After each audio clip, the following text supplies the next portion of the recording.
Ayan, what's up guys? Kakauwi lang galing sa PPSN. Ngayon, magkutor tayo sa aming bahay. Ano na bang itsura ng bahay sa Ireland? Ito ang aming apartment for 3 weeks. Bakit 3 weeks? Mamaya, sasagutin natin yan. Ito nga palang main door natin, no?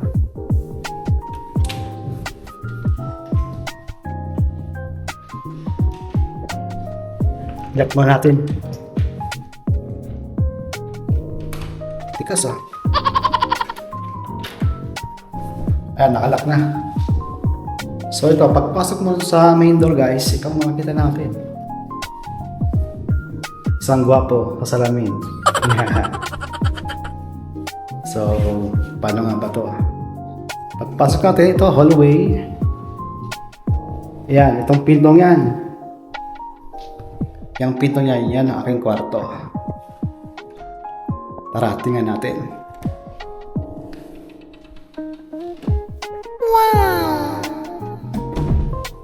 Wow!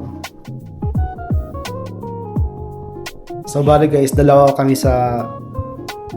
bali, apat kaming lahat dito. Dalawang kwarto. Bali, sa isang kwarto, dalawa. So, ito yung aking bed. Doon naman yung sa kasamaan ko. Kasi wala sila ngayon. Namalingki sila eh. So, bawat kwarto pala guys, meron namang CR. So, check natin ang CR. Wow! Yun. Napaka-elegante oh. Ganda. Kaso guys, ang CR dito walang bidet. Kailangan, ano lang, tissue lang. Hindi katulad sa Japan kasi nasanay ako dun na may bidet. Paghugas ng puwet nga. Ito naman yung shower room natin. Namin pala. Oh.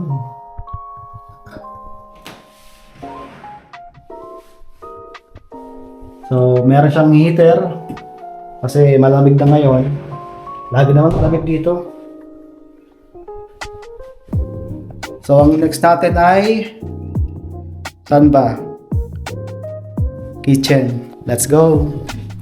Ito yung daan papunta doon sa kusina. Pero bago yan, ito kasing pintong to, para siyang bodega. Bakanting room siya, walang tao, walang laman. Ayan. So, para siyang storage room. Pag may mga kailangang ilagay, pwede siya doon. At ito naman, itong isang pintong ito yung washing area. Taran! Automatic washing machine. Ang washing room, hindi pa namin na. Next naman, doon na tayo sa kusina. Kusina at nandun na lahat dining room at saka living room. Let's go.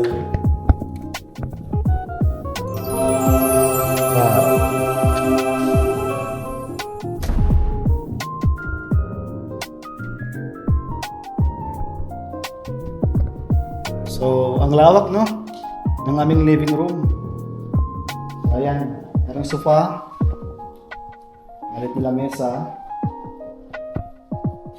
At dito, meron na namang salamin na may gwapo.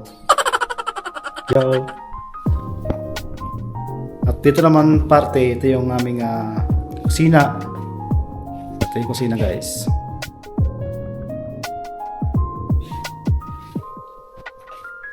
Ayun, nung dumating kami dito, nandito itong ref. May ilang gamit, rice cooker, microwave, electric kettle, tsaka itong electric stove. Tsaka yung, ito, ano ba to? Grill. Ihawan yan, ihawan. Tsaka meron ditong pangtamad na hugas. Merong dishwasher. Ayan o. Pasok mo lang yung kinaingan dyan. Siya na maghuhugas. So, yun lang naman. Ito sa labas, sa balkonahe. Merong balkon dito. Ito lang sana pinabintana.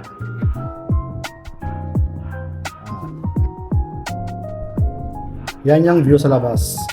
Bali na sa second floor nga pala kami. So yan.